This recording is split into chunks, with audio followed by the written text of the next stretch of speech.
Hello tout le monde, c'est Sandria. Aujourd'hui on se retrouve dans un nouveau vlog de grossesse. Ce sont mes vidéos les plus demandées et j'apprécie vraiment le fait que vous êtes aussi intentionnés, que vous me demandez continuellement si tout se passe bien, si la grossesse se passe bien, etc. La plupart du temps je vais toujours, c'est même pas la plupart du temps, c'est 100% du temps je vais toujours vous répondre oui, puisque je ne suis absolument pas quelqu'un qui va aller dire non ça se passe pas bien, ceci, cela.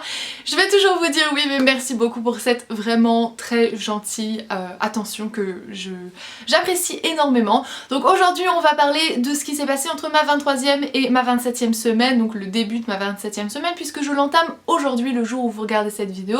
Je poste toujours mes vlogs de grossesse le mercredi, puisque je change de semaine tous les mercredis. Donc c'est parti, qu'est-ce qui s'est passé d'intéressant pendant ces 4 semaines? J'ai mon petit bloc-notes, puisque j'ai fait mes petites notes, j'oublie toujours la moitié de ce que je veux vous dire, donc j'ai écrit cette fois-ci, puisque je ne peux même pas dépendre de mon cerveau comme je faisais avant d'être enceinte.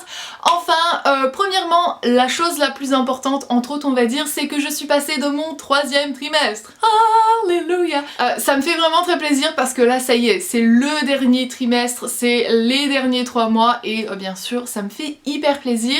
Le truc qui est assez marrant et que j'ai pu remarquer, c'est que le 3e trimestre aux États-Unis commence à la 25e semaine, alors qu'en France ça commence à partir de la 27e semaine. Donc selon les États-Unis, ça fait 2 semaines que je suis dans mon 3e trimestre, selon la France, je viens de le commencer. Donc je trouve que c'est assez marrant, je sais pas pourquoi c'est calculé comme ça, mais c'est le cas. Donc voilà pour la petite anecdote et la grosse différence, on va dire, qu'il y a entre la France et les États-Unis. J'ai voulu le préciser un petit peu aussi parce que je me suis fait agresser lors de mon dernier vlog le mois passé, lorsque j'ai mentionné le fait que j'allais rentrer dans mon 3e trimestre. On m'a dit ouais mais non, tu sais pas calculer, blablabla, enfin c'était vraiment, c'était pas un commentaire, c'était très agressif on va dire, enfin bref c'est pas grave. Et j'ai bien regardé dans mes livres, j'avais demandé à ma gynéco que j'avais vu juste avant dans mes livres, c'est toujours marqué la 25e semaine. C'est juste une petite différence qu'il y a entre les États-Unis et la France. Va chercher pourquoi, je ne sais pas, je ne suis pas docteur, je ne fais pas partie de tout ça, moi je suis mon petit cours, je fais mon petit chemin. Enfin bref, donc quoi d'autre? Pour ce qui est de tous mes symptômes de grossesse, etc., il y a un truc que j'ai oublié de vous mentionner le mois dernier et je me suis dit non mais franchement j'arrive pas à croire que t'as oublié ça, c'est le fait que j'ai beaucoup de brûlures d'estomac, beaucoup de brûlures d'estomac. Donc parfois c'est vraiment les grosses fortes, parfois c'est pendant toute la journée et c'est assez minime.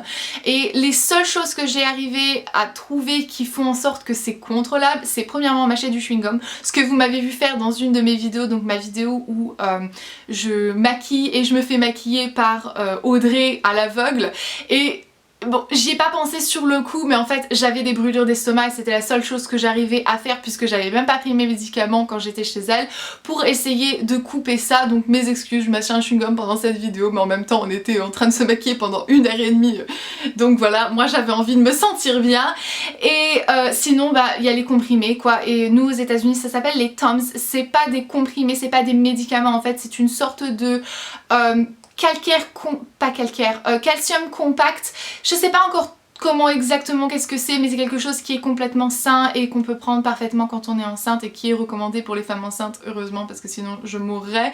Et je prends ça et ça aide vraiment à couper la brûlure d'estomac, mais c'est vraiment horrible et c'est assez handicapant parce que pour quelqu'un qui aime beaucoup les choses qui sont très acides, très piquantes, etc., ben je me sens vraiment très mal parce que ça me manque. Et voilà, bon, c'est juste le petit truc, mais c'est le truc qui est vraiment pas cool, c'est les brûlures d'estomac. Donc au moment où je vous parle, je viens de rentrer et d'aller voir le gynéco. Donc j'ai pas pris rendez-vous avec ma gynéco normale cette fois-ci, j'ai pris rendez-vous avec un autre gynécologue et ça c'est quelque chose que je vous conseille de faire. Donc c'est ma première grossesse, hein. Je ne pense pas être la science infuse ou un truc comme ça, je pense que ça coule un petit peu de source, c'est quelque chose de logique et qui est de bon sens on va dire, c'est de prendre rendez-vous avec tous les gynécos que vous avez en fait dans votre hôpital où vous prévoyez d'accoucher, pour être sûr de connaître un petit peu tous les gynécos et savoir à qui s'attendre et ne pas être stressé, se dire oh non j'ai pas rencontré, je sais pas comment c'est, mon gynéco n'est pas de garde, comment est-ce que ça va se passer, t'es frustrée, t'as peur un peu. C'est quelque chose qui est vraiment très bien à faire et qui est très rassurant,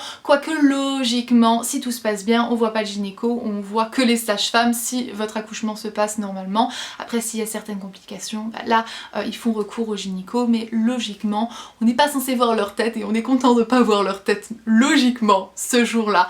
Donc j'étais très contente de rencontrer ce docteur là puisqu'il était vraiment très sympathique et j'ai bien accroché avec lui aussi autant qu'avec ma gynécologue, donc j'étais vraiment très contente et dans les prochaines semaines je ferai la même chose, donc je reprendrai contact avec d'autres gynécologues pour faire la tournée et voir un petit peu tout le monde, on va dire. Prochain truc qui vient changer et ça me rend un petit peu excitée parce que je vois qu'on commence à arriver vers le début de la fin, c'est que maintenant mes rendez-vous vont être toutes les 2 semaines. Donc le prochain que je vais avoir ça va être dans un tout petit peu plus de 2 semaines et après ça sera toujours toutes les 2 semaines jusqu'à temps que j'arrive dans le 9e mois et là à ce moment-là ça sera toutes les semaines et lorsqu'on arrive aux 40 semaines c'est tous les 2 ou 3 jours aux États-Unis pour voir donc quand on a dépassé entre autres sa date dite d'accouchement, on nous surveille de plus près. Donc voilà, ça c'est un petit peu excitant parce que je vais vous dire que moi personnellement j'aime plutôt bien aller voir mon gynéco et entendre le cœur de mon bébé etc. Et j'aime bien parce que je sais que voilà, ça y est, on commence à se préparer, c'est le début de la fin. Le truc un tout petit peu moins cool c'est que avant mon prochain rendez-vous il va falloir que je fasse quelques tests que je n'ai pas envie de faire, donc tests et vaccins. Donc premièrement j'ai le test du glucose à faire, je crois qu'en France c'est pas obligatoire mais nous aux États-Unis c'est obligatoire. C'est un test en fait que l'on fait pour voir si tout se passe bien au niveau du diabète de grossesse. Donc on vous fait boire un liquide hyper sucré, on vous fait attendre 1 heure, il me semble qu'ils font une prise de sang ou ils font un test d'urine, je sais pas trop, ils voient comment votre corps réagit avec tout ce sucre et ça détermine si oui ou non vous avez du diabète. Enfin voilà, c'est un petit peu le truc, je ne pense pas en avoir mais de toute manière je peux pas y échapper donc je vais devoir faire ça. C'est... On va dire ce test là j'ai pas trop envie de le faire parce que ça dure longtemps et que je ne supporte pas les boissons hyper sucrées donc je suis pas fan du truc, mais voilà ça c'est quelque chose que je suis obligée de faire et je vais faire attention de ne pas manger de sucre du tout pendant la journée pour que ça passe un petit peu mieux et que je ne sois pas déjà saturée en sucre. Donc ça c'est la première chose. Le truc qui me fait un petit peu flipper et que j'ai vraiment pas du tout envie de faire mais qui est obligatoire et qui est nécessaire et qui est pour la santé de tout le monde, c'est le fait que je suis obligée de faire un vaccin, je ne sais pas du tout, je me souviens plus du tout comment ça s'appelle et je serais incapable de vous dire comment ça s'appelle en français donc me le demandez même pas, mais c'est un vaccin en fait que la femme enceinte fait si son groupe sanguin est négatif, ce qui est mon cas. C'est quelque chose qu'on est obligé de faire puisque le groupe en fait, le sang entre autres de la femme enceinte peut attaquer le groupe sanguin de l'enfant et peut faire en sorte qu'il ait des déficiences etc. Ça peut être un petit peu dangereux pour l'enfant si l'enfant prend on va dire le positif. Donc nous on est tous les deux négatifs, mon mari et moi, logiquement l'enfant devrait être négatif. Enfin ça c'est le truc que je suis obligée de faire aux États-Unis, ça fonctionne comme ça, t'es enceinte, t'es négatif, t'as ton vaccin et c'est tout. Et je vais en avoir un aussi donc à la naissance de l'enfant pour que tout se passe bien en fait et pour être sûre que mon sang n'attaque pas celui de mon bébé. Ça serait quand même malheureux quoi cette histoire là. Donc voilà, maintenant il va falloir aussi que je commence à regarder pour ma réservation chez l'hôpital, oui bien sûr. J'attends un livreur, désolée. Que je fasse ma réservation à l'hôpital pour être sûre que tout se passe bien le jour où je viens accoucher, tous les papiers sont remplis, ils savent que je vais venir, ils m'attendent et que j'ai ma petite place etc. Que ça permet de retirer en fait ce stress là de l'administration le jour où on vient à avoir son enfant. Et il faut aussi que je fasse mes petites réservations pour les cours prénatales etc. Donc préparation à l'accouchement, à l'allaitement etc. Je suis vraiment excitée de faire ça parce que ça va nous permettre de vraiment nous dire que ça y est, ça se passe, même si on le sait, même si la chambre est prête, même si ceci, cela, etc. T'as quand même envie de te préparer encore plus mentalement, physiquement et ça je pense que ça va nous faire beaucoup de bien à mon mari et moi puisque bien sûr il va y participer. On pose souvent la question donc est-ce que tu vas allaiter, est-ce que tu vas avoir la péridurale, est-ce que ceci, est-ce que cela, est-ce que là. Donc pour l'allaitement j'espère vraiment, je croise les doigts, je prie, je veux vraiment pouvoir allaiter, mais il y a des femmes qui ne peuvent pas, il y a beaucoup de choses qui font que voilà on est fatigué, que ceci, que cela, mais voilà je compte allaiter, je n'ai acheté aucun biberon pour le moment. Si j'y arrive pas à l'hôpital ils auront de quoi m'aider pendant le premier moment, pendant le premier jour si je me rends compte que c'est pas possible et après on achètera tout à ce moment là. Pour ce qui est de la péridurale on va dire que pour le moment j'ai pas réellement fait de choix et je n'en ferai pas de toute manière avant le jour même. Je suis plutôt partie sur un nom mais c'est absolument pas un nom qui est gravé dans la roche, c'est à dire que le jour même, le jour où je vais venir à accoucher, si je sens que je vais en avoir besoin ou si je sens que j'en ai besoin et que je ne peux pas faire sans, je vais en prendre une, je vais faire la péridurale, mais si je me sens capable de continuer sans, eh bien je ferai sans. Je suis absolument pas partie sur un plan de naissance dit écrit noir sur blanc. Je suis pas dans cet état d'esprit, c'est-à-dire que je ne prévois pas de faire ceci et cela et machin et que ça se passe comme ça. Je prévois à ce que je ne sais pas ce qui va se prévoir et je suis prête à tout. Donc si j'ai besoin d'avoir une césarienne, si j'ai besoin d'avoir une péridurale, si j'ai besoin de ceci et de cela, eh bien j'aurai ce que j'aurai besoin d'avoir pour la bonne santé de mon enfant. J'ai envie bien sûr d'accoucher naturellement, j'ai envie de ne pas avoir de péridurale, j'ai envie que tout se passe bien et d'avoir un accouchement qui dure 3 heures, mais je ne peux pas prévoir ça, je ne peux absolument pas compter sur ça. Donc voilà, je ne prévois rien, je n'y pense même pas. J'avouerai avoir fait vraiment la paix avec ça. C'est quelque chose qui m'a toujours fait flipper lorsque je pensais avoir des enfants. J'ai toujours voulu avoir des enfants depuis que j'étais haute comme 3 pommes, mais j'avais un petit peu d'appréhension, beaucoup même d'appréhension lorsque, donc vis-à-vis de l'accouchement, et là maintenant ça y est, c'est complètement terminé en fait. J'y pense même plus, je sais que ça va arriver, il y a certaines choses qui me rendent un petit peu anxieuse on va dire, mais pas au point où je suis en train de me ronger les ongles et les cuticules à me dire oh non quelle horreur et tout, j'ai trop peur, j'ai trop peur, j'ai trop peur. J'ai pas peur, ce qui arrivera arrivera et puis c'est tout. On verra bien ce jour-là, je ne prévois pas, je ne me questionne pas sur l'avenir, je suis pas du tout comme ça, j'aime pas le stress de penser à ce qui pourrait peut-être arriver nanana dans le futur. Tu sais pas ce qui va se passer, ne stresse pas en avance. Voilà, moi je pars sur ce point là. Quoi d'autre? Donc on me demande tout le temps, ça me fait assez sourire parce que je l'ai déjà dit donc bon je vais vous répéter, on me demande tout le temps quand est-ce que tu vas accoucher? Eh bien mes gars, je ne sais pas, c'est ça la beauté de la grossesse, on ne sait jamais quand on va accoucher. Je pourrais accoucher dans 2 mois comme je pourrais accoucher dans 3, donc logiquement je suis censée accoucher dans 3 mois pieds, c'est-à-dire le 1er juillet, mais il s'avère que seulement 5% des femmes enceintes accouchent le jour où elles sont censées, soi-disant, accoucher, donc la journée dite. Donc voilà, je ne sais pas quand est-ce que je vais accoucher. J'espère que ça sera plus tôt que plus tard. Donc voilà, je pense que c'est à peu près tout ce que je voulais partager avec vous. Niveau prise de poids, niveau prise de ventre, etc. Et bien sûr, je vais vous montrer mon ventre dans 2 secondes. Tout se passe très très bien, je suis très bien dans la courbe. Je suis même, on va dire, plus en bas de la courbe qu'en haut de la courbe. Mais je suis vraiment dans la norme, dans la moyenne. Le gynéco aujourd'hui m'a vu et j'ai été pesée, etc. Il m'a mesuré le ventre et il était vraiment très content. Il m'a dit c'est parfait. Et en tout, j'ai dû prendre 6,5 kg pour le moment. Donc voilà, je suis à plus de 6 mois. Donc je pense que c'est très bien, je suis contente avec moi. Avant que je vous montre mon ventre, etc., j'aurais voulu partager avec vous certaines petites choses, c'est-à-dire en fait 4 livres et une application. Je ne suis absolument pas promue par aucune de ces choses, mais voilà, je voulais partager ça avec vous. Donc la première des choses, c'est ce livre qui est mon livre préféré pour ce qui est de la pregnancy. Pour la grossesse, haha. C'est un livre qui détaille la grossesse de tous les jours et c'est vachement bien. Donc moi ça y est, je suis dans les petites pages roses égale 3e trimestre, trop contente. Et en fait c'est hyper bien, donc je sais pas s'ils le font en français, au cas où je vais regarder sur Amazon. Moi je l'ai sur Amazon. Ce livre coûte un petit peu plus cher, je l'avais payé 28 $ à l'époque.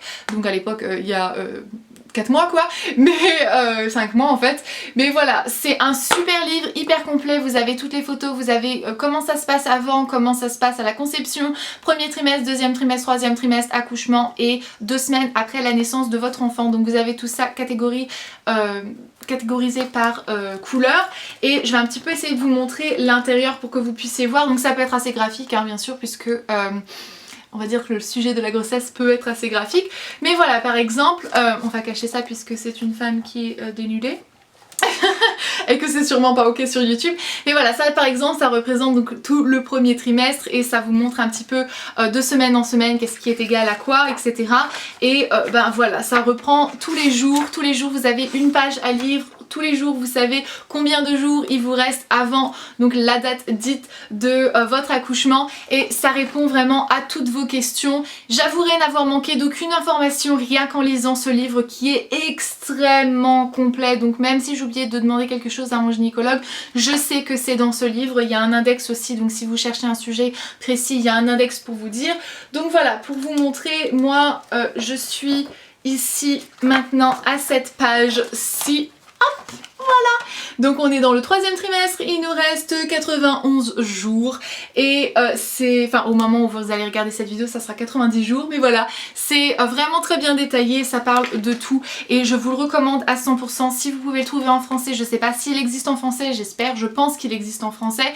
Sinon si vous parlez anglais, si vous savez très bien lire l'anglais, je vous le recommande à 200% puisque ce livre est absolument génial. Il m'avait été recommandé par ma soeur et je l'ai acheté illico presto. Ensuite, toujours grâce à ma soeur, j'ai ce livre, donc c'est un livre qu'elle lui a offert pour mon anniversaire et qui est vraiment très très bien. Ça vous explique un petit peu comment gérer le cycle du nouveau-né et comment faire pour être sûr de se mettre sur la bonne voie pour avoir un enfant qui fait ses nuits à partir de la 12e semaine après la naissance. Donc voilà, ça vous permet de savoir un petit peu comment faire, comment gérer les crises, comment gérer ceci et comment faire pour donner à votre enfant tout ce qu'il a besoin pour qu'il puisse faire ses nuits le plus rapidement sans que ce soit un problème ni pour vous ni pour lui. Donc vraiment très très bien, très complet, ça m'a appris un max de choses, ça décrit un petit peu comment faire pour l'allaitement, comment ceci, comment cela, donc si c'est quelque chose qui vous intéresse c'est pas mal aussi. Il a été traduit en français et il est dispo sur le site amazon.fr, j'ai vérifié pour vous pour être sûre puisque j'ai vraiment beaucoup aimé ce livre et je le recommande à 200% pour les femmes comme moi qui sont dans leur première grossesse et qui vont avoir leur premier enfant. Donc on peut pas être préparé 100% pour la naissance de son enfant, les livres ne sont jamais écrits sur nos enfants, nous qui ne sont pas encore nés, donc on n'est jamais préparé à 100%, mais ça aide vraiment à déstresser et à retirer un petit peu de poids de nos épaules lorsque on sait à peu près comment gérer certaines crises. Donc maintenant pour les livres qui sont plutôt des albums et des trucs un peu plus fun, et bien j'ai ces 2 livres là qui m'ont été offerts par Audrey tous les deux et je la remercie encore parce qu'ils sont absolument géniaux. Donc vous avez premièrement l'album de la future maman, donc ça c'est votre cahier à vous, vous prenez note de tout ce qui se passe pendant votre grossesse, photos, échographie, prise de poids, prise de ceci, machin, tout ce qui s'est passé, vos envies, ce que vous avez pas aimé, ce que les gens disaient, ce que les gens pensaient que si c'était une fille, un garçon, la nana. Vous pouvez vraiment mettre tout ça là-dedans et c'est hyper bien. Donc je vais regarder s'il n'y a pas une page que je peux vous montrer. Donc voilà, et par exemple là ça vous montre un petit peu la préparation à la chambre, à quoi va ressembler la chambre, donc moi je ne l'ai pas fait encore, la liste congé maternité, la liste de choses que vous devez préparer, voilà, votre bébé est né, mettre toutes les informations du bébé qui est né, vous avez un livre d'or à la fin, c'est vraiment hyper bien. Les faire-part, donc vous avez un petit endroit pour glisser votre faire-part une fois qu'il est fait et ça vous permet en fait de bien vous souvenir de votre grossesse et de mettre tout ça dans un album qui est vraiment très joli puisqu'il est très bien décoré à l'intérieur. Et sinon vous avez le journal des premières fois de la girafe, donc de Sophie la girafe, et il est trop adorable et pareil, donc ça c'est un livre, par contre j'ai gardé la carte que Audrey m'a offerte, mais voilà, ça c'est un livre par contre qui va retracer les premières fois et les premières choses de votre bébé, ce qui s'est passé, l'accouchement, la naissance, premier repas, premier dodo, premier ceci. Donc voilà, ça c'est adorable, il n'y a rien écrit encore là-dedans bien sûr puisque bébé n'est pas là, mais voilà, c'est adorable. Je vais remettre la carte d'Audrey par contre parce que ça je tiens à la garder là-dedans. Donc voilà un petit peu pour ce petit partage, j'avais envie de partager ça avec vous. Et il y a aussi une application que je voulais partager avec vous et ça c'est pas moi qui l'ai trouvée, donc j'ai Natasha Birds à remercier. On était en train de discuter l'une ou l'autre, de parler un petit peu de sa grossesse avec l'une et l'autre et elle a partagé avec moi une application qu'elle utilise et que je trouve vraiment très bien, donc c'est Pregnancy Plus. J'ai trouvé ça seulement maintenant dans mon 3e trimestre, donc je suis un petit peu dégoûtée parce que si j'avais eu ça avant j'aurais été hyper contente. Ça vous permet aussi de retracer toute votre grossesse mois par mois, semaine par semaine et ça vous donne un petit peu des informations. Vous pouvez tracer les courbes de votre poids pour suivre votre prise de poids, etc.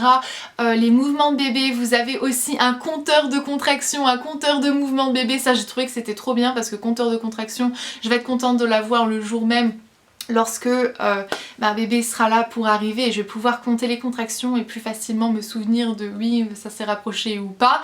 Donc je trouve que c'est juste génial. L'application est géniale pour les femmes qui sont enceintes, je vous recommande d'aller la voir, elle est gratuite. Donc il y a la plus qui n'est pas gratuite mais la plus est gratuite et elle est vraiment hyper complète, très bien. Pareil il y a tout un truc aussi pour la sélection de noms ou des trucs comme ça c'est quelque chose qui vous intéresse. Enfin bon, je vais vous montrer mon ventre avant que je vous laisse, puisque je sais très bien que c'est la chose qui vous intéresse probablement le plus dans cette vidéo, donc le voici, le voilà. Ça pousse vraiment beaucoup, ce qui me fait assez sourire, c'est... Moi bien sûr je le vois, mais ce qui me fait assez sourire, c'est quand je vois que mon mari remarque que ça pousse beaucoup et qu'il me dit « Oh là là, c'est vrai que ça pousse en ce moment et tout ».